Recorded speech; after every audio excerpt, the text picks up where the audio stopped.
আমিনা মায়ের কোলে তোরা দেখে যা, আমিনা মায়ের কোলে মধু পূর্ণিমারি সেথা চাঁদ দোলে, মধু পূর্ণিমারি সেথা চাঁদ দোলে, যেন উষার কোলে রবিরাগা দোলে, তোরা দেখে যা আমিনা মায়ের কোলে। বালাগাল উলা বিকামালিহি কাশাফাত দুজা বিজামালিহি, হাসনাতু জামিউ খিসালিহি, সাল্লু আলাইহি ওয়া আলিহি লা ইলাহা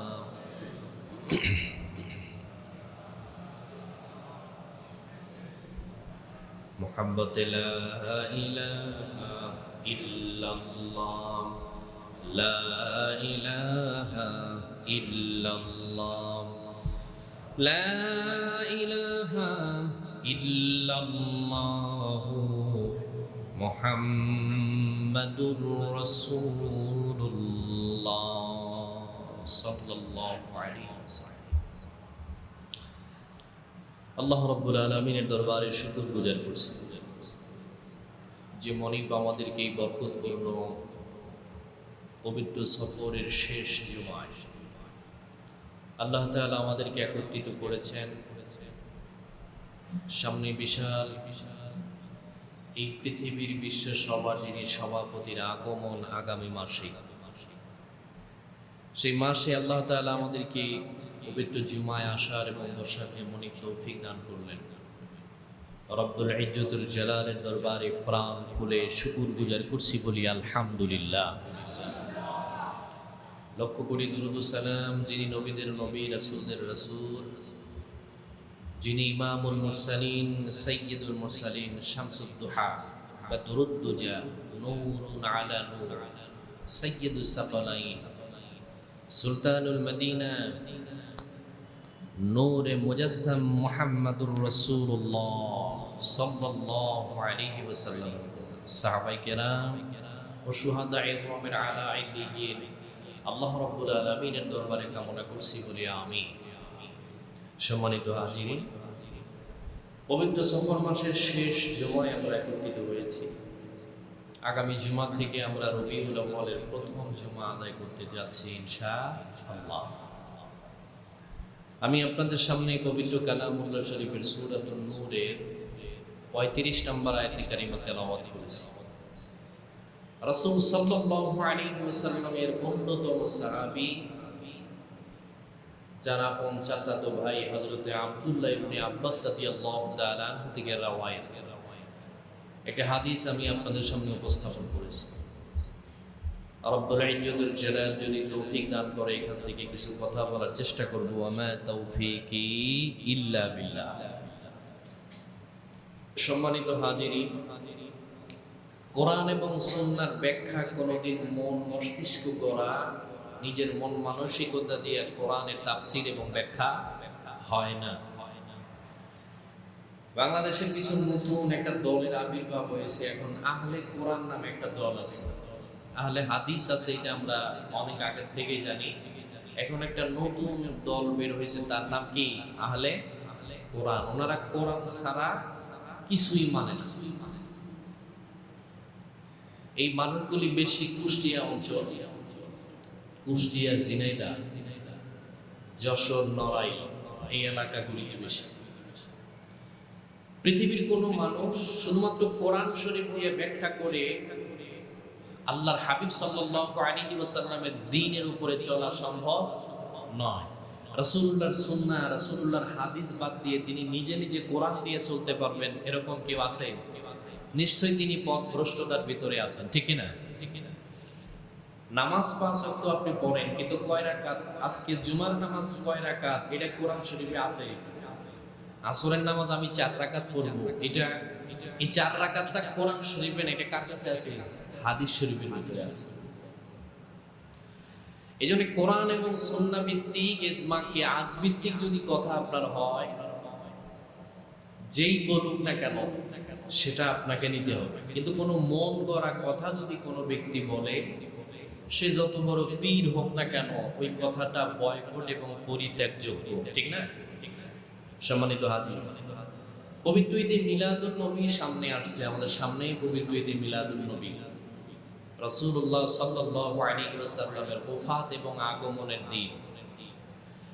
এ যাবৎ পর্যন্ত আমরা বাংলাদেশ সহ বিভিন্ন আলিম ওলামার কাছ থেকে এর বিরোধিতা করার অনেক মানুষ আমরা দেখেছি, এবং এখনো ঈদে মিলাদুন নবীর বিরোধিতা করে, এরকম আছে না? অনেকে মোবাইল বাজে কার বন্ধ করে, মসজিদের ভিতরে ঢুকলে একটু সুস্থ অবস্থায় ঢোকা লাগে যে আপনার মোবাইলটা কি খোলা না সাইলেন্ট করা। কিন্তু যে ব্যক্তি ঈদে মিলাদুন নবীর ব্যাপারে যারা এতদিন যাবত ফতোয়া দিয়েছেন, জন্মবার্ষিকী মৃত্যুবার্ষিকী পালন করা জায়েজ নাই, আলহামদুলিল্লাহ তারাও পালন করে। করে কি করে না? যদি তারা করে তাহলে আমাদের করতে কোনো অসুবিধা নাই। ওনাদের বক্তব্য হচ্ছে যে ঈদে মিলাদুন নবী রাসূলুল্লাহ সাল্লাল্লাহু আলাইহি ওয়াসাল্লামের কোন সাহাবী এটা আমল করেছেন কিনা। আবু দারদা রাদিয়াল্লাহু তাআলা থেকে বর্ণিত, তিনি বলেন, আমি আমার সন্তানাদি, আমার পরিবারবর্গকে নিয়ে আমি আমার বাড়ির ভিতরে রাসূল সাল্লাল্লাহু আলাইহি ওয়াসাল্লামের সৌন্দর্য, তার চরিত্র এবং তার মুআজিজা নিয়ে আমি কিছু আলোচনা করতেছিলাম খোলা আকাশের নিচে। হঠাৎ আমি নজর করে দেখি সাইয়্যিদুল মুরসালিন রাহমাতুল লিল আলামিন নবী আমার মজলিসের পাশ দিয়ে যাওয়ার সময় থমকে দাঁড়ালেন। নবীজি আবু দারদা রাদিয়াল্লাহু তাআলা আনহুকে বললেন, তুমি কি করো? চুপ হয়ে গেলেন। তিনি বললেন, ইয়া রাসূলুল্লাহ, আমি আপনার জীবন বৃত্তান্ত আলোচনা করতেছিলাম, এর বাইরে কিছু না।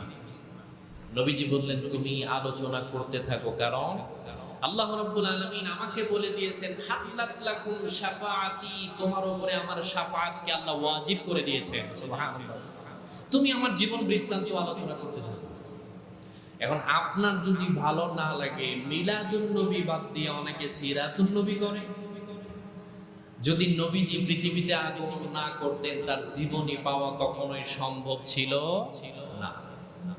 সম্মানিত হাজির, যেই নবীর আলোচনা করতে গেলে সারা পৃথিবীর মানুষ তার জীবন শেষ করে দেবে, কিয়ামত পর্যন্ত হায়াত যদি পায়, তার হায়াত শেষ হবে, কিন্তু রাসূল সাল্লাল্লাহু আলাইহি ওয়াসাল্লামের মুআজিজা, তার কারামত, তার আজমত, রাসূলুল্লাহর শান এবং মান বর্ণনা করে পৃথিবীর কোনো মানুষ শেষ করতে পারে নাই, কিয়ামত পর্যন্ত পারবেও না। সম্মানিত হাজিরিন, তাদের বক্তব্য হচ্ছে যে মানুষ মরে যাওয়ার পরে রাসূলুল্লাহ যেদিন দুনিয়াতে আসছেন, ওই দিন আবার দুনিয়া থেকে চলে গেছেন। তাইলে আনন্দ উদযাপন করেন, শোক পালন করেন না কেন? রাসূল সাল্লাল্লাহু আলাইহি ওয়াসাল্লাম তিনি নিজে নিষেধ করেছেন, খবরদার, আমি দুনিয়া থেকে চলে যাওয়ার পরে আমার ব্যাপারে শোক পালন করার কোনো দরকার নাই। এমনি সাধারণ মানুষ মরে যাওয়ার পরে তার শোক হচ্ছে সর্বোচ্চ 3 দিন। কয়দিন? আর নবী আলাইহিস সালাতু ওয়াস সালাম দুনিয়া থেকে চলে গেছেন 3000 বছর আগে। রাসূল সাল্লাল্লাহু আলাইহি ওয়াসাল্লামকে হযরতে আনাস রাদিয়াল্লাহু তাআলা প্রশ্ন করলো, ইয়া রাসূলুল্লাহ, কেন আমরা আপনার শোক পালন করব? আল্লাহ রাব্বুল আলামিনের হাবিব ডাক দিয়া বলে, আনাস তুমি শোনো, এই পৃথিবী থেকে আমি ওফাত হয়ে যাওয়ার পরে মদিনাতুল মুনাওয়ারায় যেই জায়গার ভিতরে আমি আরাম ফরমাবো, কারণ আমার নবী, আপনার নবী হচ্ছে হায়াতুন নবী সাল্লাল্লাহু আলাইহি ওয়াসাল্লাম। আল্লাহর নবী ডাক দিয়ে কয়, প্রত্যেক বৃহস্পতিবারের দিন রাতের বেলায় আমার উম্মতের আমল এবং গুনাহগুলিকে আমার স্বচক্ষে আল্লাহ দেখার সৌভাগ্য দিয়ে দেয়। সুবহানাল্লাহ। আল্লাহ রাব্বুল আলামিনের হাবিব ডাক দিয়ে বলে, তোমরা শোনো, পৃথিবীর কোন উম্মত যদি, আমার উম্মতের কোন ব্যক্তি যদি আমার উপরে বেশি বেশি দরুদ ও সালাম পড়ে, আল্লাহর হাবিব ডাক দিয়া বলে, তার আমলনামা, তার আমলের ভিতরে যদি নেকি বেশি হয়ে যায়, ওই জিনিস যখন আমাকে দেখানো হয়, আমি আল্লাহ রাব্বুল আলামিনের কাছে শুকরিয়া আদায় করতে থাকি। আর আমার উম্মতেরা যখন পাপাচারে লিপ্ত হয়ে যায়, আমি আল্লাহ রাব্বুল আলামিনের কাছে তাদের গুনাহ মাফের জন্য দোয়া করতে থাকি। সুবহানাল্লাহ। তাইলে আপনি কার ওফাত আর কার শোক দিবস পালন করবেন? যিনি রওজাতে যাওয়ার পরে উম্মতের জন্য চিন্তিত। সুবহানাল্লাহ বলেন না? অতএব আপনার ভালো না লাগলে আপনি কোনো অসুবিধা নাই, নবীজি আসছেন আমরা খুশি নেবে দাম বরাবর না কেন, খুশি কিনা? আপনার যদি কোনো কারণে মন খারাপ হয়ে থাকে এতে আমার কিছু করার নাই, কারণ এই দিনে রাসূলুল্লাহর আগমনের দিন একজন মন খারাপ করেছিল, শয়তান। ঠিক কিনা জোরে বলেন, কে? শয়তান। সম্মানিত হাজির, নবী আলাইহিস সালাতু ওয়াস সালামকে ভালোবাসতে গিয়ে আমরা অতিরঞ্জিত করতে যায়, আমরা এমন কিছু কাজ করে ফেলি যেটা কোরআন এবং সুন্নাহর ভিতরে নাই। আছে না এরকম? ভালোবাসার কিছু লিমিট আছে না নাই? নবী নবীর জায়গায়, আল্লাহ রাব্বুল আলামিন আল্লাহর জায়গায়। আমরা কিছু মানুষ আছি যারা অতিরঞ্জিত করতে গিয়ে রাসূলুল্লাহকে আল্লাহর কাছাকাছি পর্যন্ত নিয়ে যায়। নাউযুবিল্লাহি মিন যালিক। এরকম আছে না? জোরে বলেন, আছে?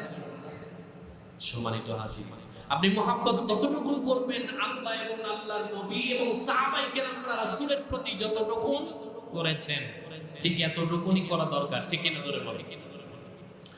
নবী আলাইহিস সালাতু ওয়াস সালামের ওফাতের সময় এই সফরের শেষ বুধবারে রাসূল সাল্লাল্লাহু আলাইহি ওয়াসাল্লাম একটু সুস্থ হয়েছিলেন। সুস্থ হওয়ার পরে তিনি আবার অসুস্থ। এই অসুস্থকে আল্লাহ রাব্বুল আলামিন তাকে একেবারে রওজা পর্যন্ত নিয়ে গিয়েছিলেন। সম্মানিত হাজিরিন, নবী আলাইহিস সালাতু ওয়াস সালাম ওফাতের সময় আয়েশা রাদিয়াল্লাহু তাআলা আনহার উপরে মাথা, নবীজির গিলাফ দিয়ে তার মুখমণ্ডল মুছছেন। নবীজি তাকে ইশারা করলেন যে তুমি আমাকে 7 বালতি পানি আমার মাথায় ঢেলে দাও। আয়েশা রাদিয়াল্লাহু তাআলা তার মাথায় পানি ঢাললেন। আব্দুর রহমান ইবনে আবু বকর রাদিয়াল্লাহু তাআলা পানি টেনে এনে দিচ্ছেন, আয়েশা রাদিয়াল্লাহু তাআলা তার মাথায় পানি দিচ্ছেন। আপন ভাই বোন দুইজন। আল্লাহর হাবিব সাল্লাল্লাহু আলাইহি ওয়াসাল্লামের পানি ঢালার পরে আব্দুর রহমান ইবনে আবু বকর রাদিয়াল্লাহু তাআলা বললেন, আমি রাসূলুল্লাহর চেহারা ধুইয়ে যে পানিটা নিচের দিকে পড়ছে, আমি এটা পানি দেখছি এটা মুক্তার দানার মতো নিচের দিকে ঝরছে। সুবহানাল্লাহ। রাহমাতুল লিল আলামিনের গায়ের পানি পৃথিবীর কোনো সাধারণ পানি হতে পারে না। আবু বকর রাদিয়াল্লাহু তাআলা ছেলে আব্দুর রহমান রাদিয়াল্লাহু তাআলা তিনি বললেন, রাসূলুল্লাহ ইশারা করলেন যে আমি কিছু বলবো আমার সাহাবায়ে কেরামদের সামনে। নবীজির শেষ সময়, অন্তিম সময় কয়েকটা ওসিয়ত ছিল। উসিকুমুল্লাহ, উসিকুম বিসসালাহ। আল্লাহ রাব্বুল আলামিনের হাবিব ওসিয়ত করে গেছিলেন তোমরা নামাজ আদায় ব্যতি রেখে তোমরা নামাজ কাজা করার ক্ষেত্রে তোমরা যে ওরা নামাজের হক পরিপূর্ণভাবে আদায় করো। আমরা একটা কথা ছোটবেলা থেকে শুনছি, রাসূলুল্লাহ বলেন as-সালাত as-সালাত ওয়া মা মালাকাত আইমানুকুম। আল্লাহ রাব্বুল আলামিনের হাবিব এই কথা বলেছিলেন, কিন্তু তাছাড়াও তিনি কিছু কথা বলেছেন, আল্লাহুম্মা রাফিকাল আ'লা ও মালিক, তুমি আমার ইজ্জত এবং আযমতকে বাড়ায় দাও। আল্লাহ তাআলা বলেছেন ওয়া রাফা'না লাকা যিকরাক। আল্লাহ রাব্বুল আলামিন তার হাবিবের আযমত, শান এবং মানকে বাড়িয়ে দিয়েছেন। সুবহানাল্লাহ বলেন না? সম্মানিত হাজিরিন, রাসূল সাল্লাল্লাহু আলাইহি ওয়াসাল্লাম তিনি এই অবস্থাতে মিম্বারের উপরে দাঁড়ালেন। গত জুমাতে আমি বলে একটু শেষ করে দিয়েছিলাম, সেখান থেকে আমি ধরছি। নবী সাল্লাল্লাহু আলাইহি ওয়াসাল্লাম মিম্বারে দাঁড়ালেন, সাহাবায়ে কেরামদের মাঝে তিনি বক্তব্য দিচ্ছেন। শেষ নজর সাহাবীদের ভিতরে একদম শেষ। এর পরবর্তীতে আর সাহাবায়ে কেরামদের সাথে রাসূল সাল্লাল্লাহু আলাইহি ওয়াসাল্লামের আর সাক্ষাৎ হয় নাই। সম্মানিত হাজিরিন, আমরা আমাদের সন্তান, আমাদের পিতামাতাকে চুম্বন দেই। নবী সাল্লাল্লাহু আলাইহি ওয়াসাল্লামের গায়ে, তার হাতে, তার কপালে, তার পায়ে, তার বডিতে চুম্বন দেওয়া কি এক কথা? কথা বলেন না কেন? এক কথা। সাদ বিন আবি ওয়াক্কাস রাদিয়াল্লাহু তাআলা আনহু এই সময় রাসূলুল্লাহ সাল্লাল্লাহু আলাইহি ওয়াসাল্লাম বললেন যে কোন ব্যক্তি যদি আমার কাছে পাওনা থেকে থাকো আমি তোমাদের পাওনা মিটিয়ে দিব। তোমরা বলো। হযরত আনাস রাদিয়াল্লাহু তাআলা আনহু মসজিদে নববীর মাদ্রাসায় আল্লাহর হাবিব সাল্লাল্লাহু আলাইহি ওয়াসাল্লাম আনাসকে ডাক দিয়ে বলল, আনাস তোমার কান্নার কারণ কি তুমি আমাকে বলো। আমার বাড়ির ভেতরে 10 বছর উইদাউট এনি ডিমান্ড, কোনো টাকা পয়সা তুমি নাও নাই, টাকা পয়সা বিহীন তুমি আমার বাড়িতে কর্মচারী ছিলে, আমার বাড়িতে কাজের লোক ছিলে। তুমি আমার খেদমত করার কারণে এখন পর্যন্ত বিয়ে করতে পারো নাই, তুমি আমাকে বলো। আমি যদি মক্কাতুল মুকাররমা মদিনাতুল মুনাওয়ারার সুন্দরী রূপসী যার বাড়িতে আছে তাকে বললেই তোমার সাথে বিয়ে দিয়ে দিবে, তুমি আমাকে বলো। আমি চলে যাওয়ার সময় হয়ে গেছে, অথচ তুমি কান্নাকাটি করছো। আনাস, তুমি আমাকে বলো, এই সময় তুমি আমার কাছে যা চাইবা আমি চেষ্টা করব তোমার চাহিদা মোতাবেক পূর্ণ করে দেওয়ার জন্য। বলি সুবহানাল্লাহ। হযরত আনাস রাদিয়াল্লাহু তাআলা ভেজা কণ্ঠে চোখে পানি নিয়ে রাসূলুল্লাহর দরবারে দাঁড়ালেন। ইয়া রাসূলুল্লাহ, ইয়া হাবিবাল্লাহ, আমি কিচ্ছু চাই না। 10 বছর আমি আপনার খেদমত করেছি, খেদমত করে আমার কলিজা ঠান্ডা হয় নাই। আমি চাই জান্নাতের ভেতরে আপনার খাদেম হতে চাই। সুবহানাল্লাহ। আল্লাহ রাব্বুল আলামিনের হাবিব চোখের পানি ফেলে দিলেন। আনাস রাদিয়াল্লাহু তাআলা আনহুকে বুকের ভিতরে জড়ায় ধরে ডাক দিয়ে বলল, আনাস, আমি মনে করেছিলাম দুনিয়ার কোনো কিছু তুমি চাইবা। আল্লাহ রাব্বুল আলামিনের কাছে আমি ফরিয়াদ করি, যেই ব্যক্তি দুনিয়া থাকতে আমার 10 বছর পর্যন্ত খাদেম ছিলে, কঠিন মুসিবত পার করে জান্নাতের ভেতরে আল্লাহ তোমাকে যেন আমার খাদেম বানায়া দেয়। সুবহানাল্লাহ। রাসূলুল্লাহর খাদেম হওয়া কি চারটিখানি কথা? কথা মানে কেন? নবীজিরও খাদেম আর আমাদেরও খাদেম, দুইজনের ভিতরে তফাৎ আছে না নাই? রাসূলুল্লাহ মালিক, আমরাও মালিক। আমাদের গাড়ির ড্রাইভারের সাথে একসাথে খেলে আমাদের স্ট্যাটাস নষ্ট হয়। নবী সাল্লাল্লাহু আলাইহি ওয়াসাল্লামের সাহাবী আনাস রাদিয়াল্লাহু তাআলা বলেছেন, 10 বছরে আমার নবী কোনোদিন এই কথা বলে নাই, তুমি এই কাজটা কেন করলা, এটা কেন করো নাই। সুবহানাল্লাহ বলেন না? কি বলেছেন? 10 বছরে তিনি এই কথা বলে নাই, তুমি কেন এটা করলা আর এটা কেন করো নাই। আল্লাহ রাব্বুল আলামিনের হাবিবের সামনে দাঁড়ানো সাদ বিন আবি ওয়াক্কাস রাদিয়াল্লাহু তাআলা আনহু, আল্লাহর হাবিব সাহাবায়ে কেরামদের কাঁধে ভর করে মসজিদে নববীর ভিতরে ঢুকেছেন। পর্দাটা নামায় দেওয়ার পরে তিনি এবার মসজিদে নববীর দিকে তাকায় ডাক দিয়ে বলল, তোমরা কারা আছো? আমার কাছে কোনো পাওনা আছে কিনা? আমার মুসল্লিয়ান কেরাম, আপনাদের কাছে বলি, আল্লাহর রাস্তায় শহীদ হয়ে গেলে আপনার গুনাহ আল্লাহ তাআলা মাফ করে দিতে পারেন। বুখারী শরীফের হাদিস হলো, কোন ব্যক্তির পাওনা রেখে যদি আপনি মারা যান, ওই ব্যক্তি মাফ না করা পর্যন্ত আল্লাহ আপনাকে মাফ করবে না। কিন্তু এমন আল্লাহর ওলি, এমন মুসল্লি আছে, এক দোকানে বাকি খাইছে 10,000, 3 মাস হলো ওই দোকানের সামনে দিয়ে যাওয়া তো দূরের কথা, অন্য দিক দিয়ে যায় আর এক দোকানে মাল করে। এরকম 2-4 জন আল্লাহর ওলি মুসল্লি এই মসজিদে নাই। কেটা কেটা আছেন? দিয়ে হাত তোলেন। কথা কেন কেন আছে না নাই? তুমি যত বড় নামাজিওয়ালা হও না কেন, কঠিন মুসিবতের দিন ধরা খাবার সম্ভাবনা আছে না নাই? আছে। আপনি হয়তো ডিগ্রি দক্ষিণ পাশ দিয়ে মার্কেট করার জন্য এসেছেন, বাকি নিয়ে চলে গেছেন, কয়েক মাস যাওয়ার পরে অন্য রাস্তা দিয়ে আসছেন। আপনি হয়তো মনে করেছেন আল্লাহর দেওয়া মেমরি কার্ডটা হয়তো নষ্ট হয়ে গেছে। না না, আল্লাহ কয়, ওয়া কুল্লু ইনসানিন আলজামনাহু তায়রাহু ফি উনুকিহি ওয়া নুখরিজু লাহু ইয়াওমাল কিয়ামাহ। ও আমার বান্দা, তুমি দক্ষিণ পূর্ব উত্তর পাশ দিয়ে যেই দিক দিয়ে যাও না কেন, তোমার গতিবিধি, তোমার লেনদেন, তোমার চলাফেরার ধরন, মা ইয়ালফিজু মিন কাউলিন ইল্লা লাদাইহি রাকিবুন আতীদ। আমার আল্লাহ ডাক দিয়ে কয়, তুমি যা কিছু করো না কেন, তোমার আমলনামা রেকর্ড হওয়ার মেমোরির ভিতরে আমি আল্লাহ রেকর্ড করে দিয়ে দেই। সুবহানাল্লাহ। কথা কোন এরকম অনেক আছে না নাই? ঋণ পরিশোধ না করে অন্য জায়গাতে মাল কেনে, এরকম মুসল্লির অভাব। অনেক বড় বড় আল্লাহর ওলি আছে, দেখবেন তসবিহ পরে, মাথায় পাগড়ি, জুব্বার কোনো অভাব নাই, কিন্তু তার লেনদেন সব থেকে খারাপ। নবীজি বলেছেন, ওই ব্যক্তি তাকওয়াবান কিনা তার সাথে লেনদেন করে দেখো সে কয় নাম্বারের মুসলমান। আছে না নাই? হাওলাত নেওয়ার সময় দুনিয়ার যত আছে, অভিযোগ আছে, সব আমার আব্বা আছে না, আটাটা করছে, এই করছে, সেই করছে, আপনি হাওলাত দিলেন, টাকাটা ফেরত নেওয়ার সময় ওই কথা আবার তারে ফেরত দিতে হয়, ভাই আমার টেহাটাতে আমার আব্বা অসুস্থ। এরকম আছে না? এই জন্য পৃথিবী থেকে কর্জে হাসানা উঠে দেয়, সুদের কারবারি চালু হয়ে গেছে, ঠিক না? কারণ মানুষকে আপনি হাওলাত দিয়ে বিশ্বাস করে দিলেন, তার উপকার করলেন, ওই টাকা পাইতে পাইতে এমন অবস্থা হয় যে মনে হয় তার কাছে ফেতরা চাই, টাকা চাই। এরকম আছে না? জোরে বলেন।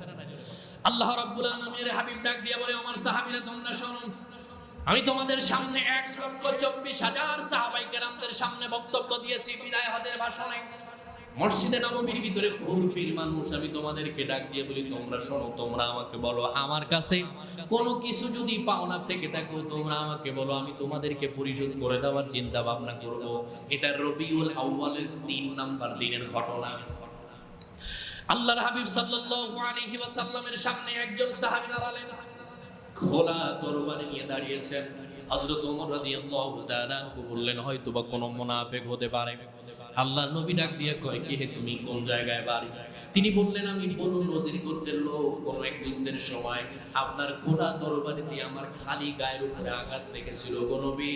আপনি যদি আমার পাওনা পরিশোধ করে দিতে চান, তাহলে ওই যুদ্ধের ময়দানের পাওনাটা এখন আমি আপনাকে পরিশোধ করে দিতে চাই। নাউজুবিল্লাহ।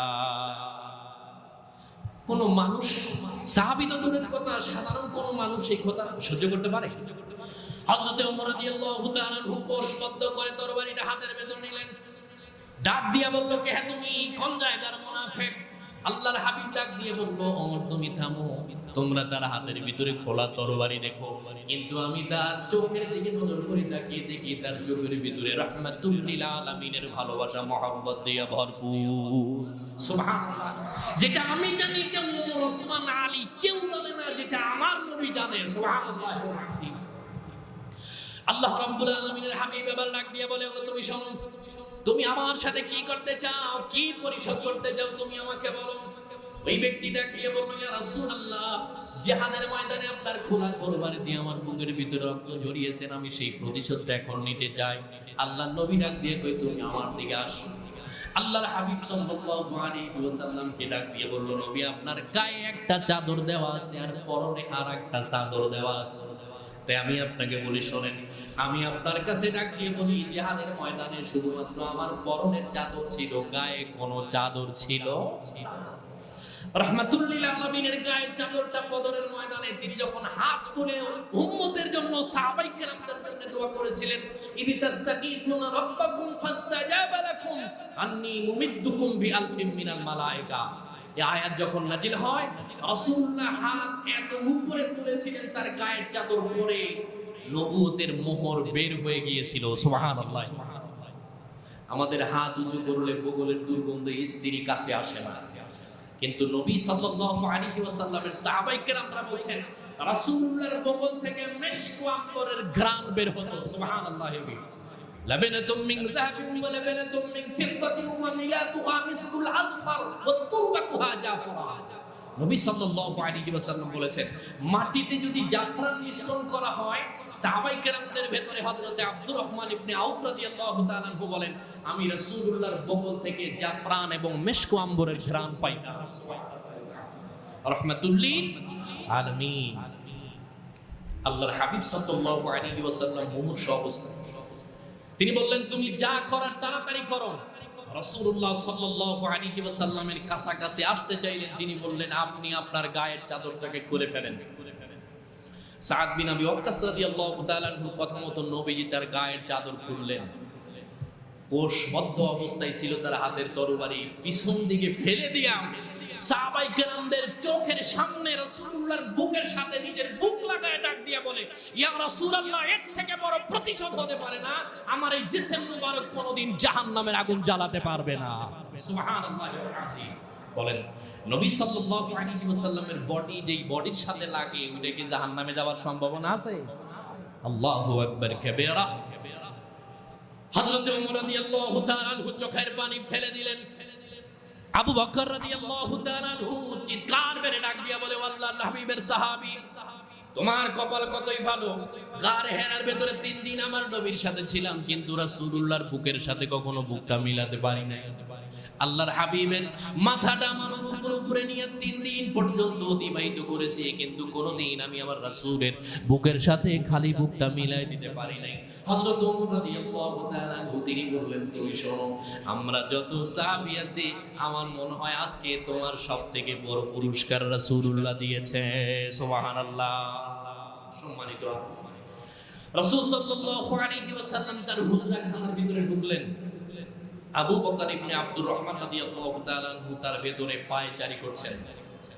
গত জুমায় বলেছি, আব্দুর রহমান ইবনে আবু বকর রাদিয়াল্লাহু তাআলা আনহু হাতের ভিতরে মেসওয়াক ছিল।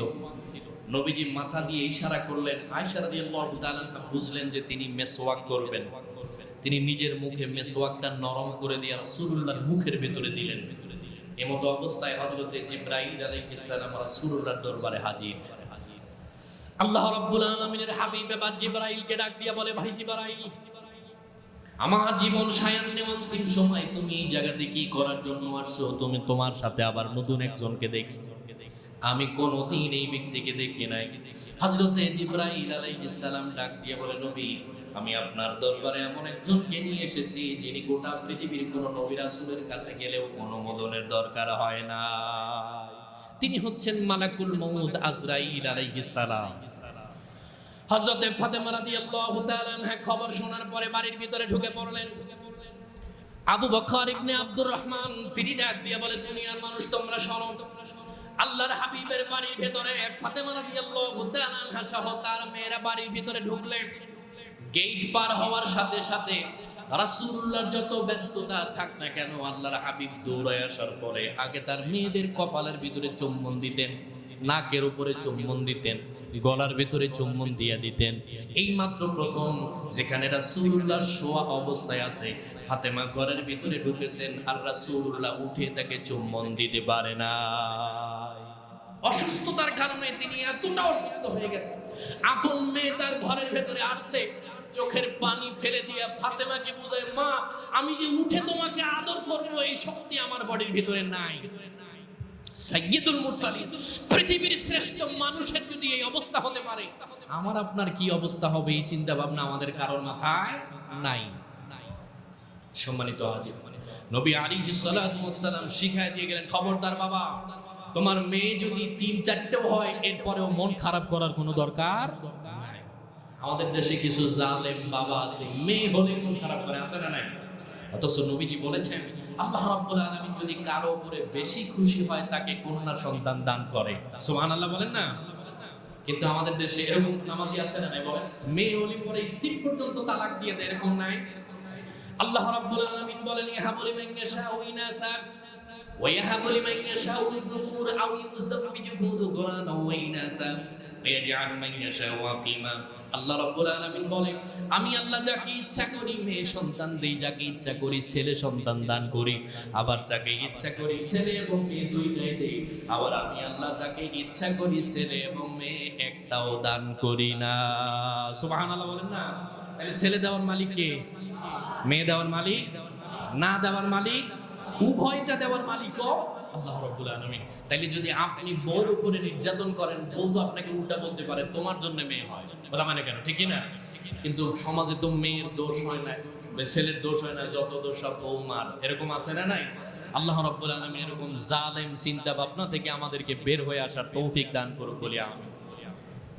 নবী আলাইহিস সালাতু ওয়াস সালাম আব্বাদেরকে শিখিয়ে দিয়ে গেছেন, শোনো, তোমার মেয়ে বৃদ্ধ হয়ে গেছে, তোমার মেয়ের বয়স 50 বছর, সে যখন তার স্বামীর বাড়ি থেকে তোমার বাড়িতে ঢুকবে, নবীজির সুন্নাহ হলো তোমার মেয়েকে বুকে জড়ায় ধরে তার কপালে চুমু দেওয়া। সুবহানাল্লাহ বলেন না? একটু ট্রাই করে দেখেন না, নিজের ঘরটা জান্নাতের মতো করে দিবেন কে? আল্লাহ রাব্বুল আলামিন। কিন্তু আমরা এমন পরিবেশ তৈরি করেছি, শুধু আমার অনুরোধ আছে, মেয়েটা আমার না, মেয়েটা রোহিঙ্গা থেকে আসছে নাকি, এরকম কথা বলে কেন? এরকম আব্বা নাই? ছেলেকে যতটা মহব্বত করে মেয়েকে তার 1%ও ভালোবাসেন, এরকম আব্বা নাই? কথা বলে কেন? আছে না নাই? আমি আমার গিন্নিরে বলে দিই, ছেলে হোক মেয়ে হোক 12টাই যথেষ্ট, বেশি হলে আরো ভালো, অসুবিধা নেই। আল্লাহ তাআলা আমাকে 2টা মেয়ে দিয়েছেন, আলহামদুলিল্লাহি রাব্বিল আলামিন। সম্মানিত হাজিরিন, ফাতেমা রাদিয়াল্লাহু তাআলা চিৎকার করে করে কাঁদছেন। আল্লাহর হাবিব তাকে চোখ দিয়ে ইশারা করে তার কাছাকাছি নিয়ে যাওয়ার পরে ডাক দিয়া বলে, ফাতেমা, কান্নাকাটি করার কারণ কি? শোনো।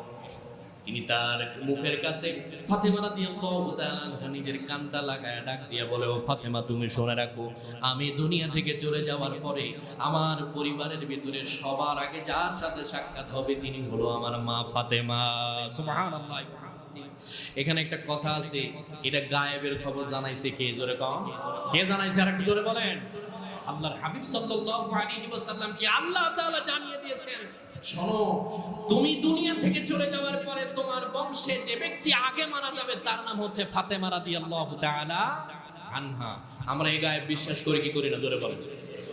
এটা চিন্তা ভাবনা করে এবং এইটা মানাটা শিরিক, যে আল্লাহ যেরকম গায়েব জানে আমার নবীও তেমন জানে, এটা শিরিক।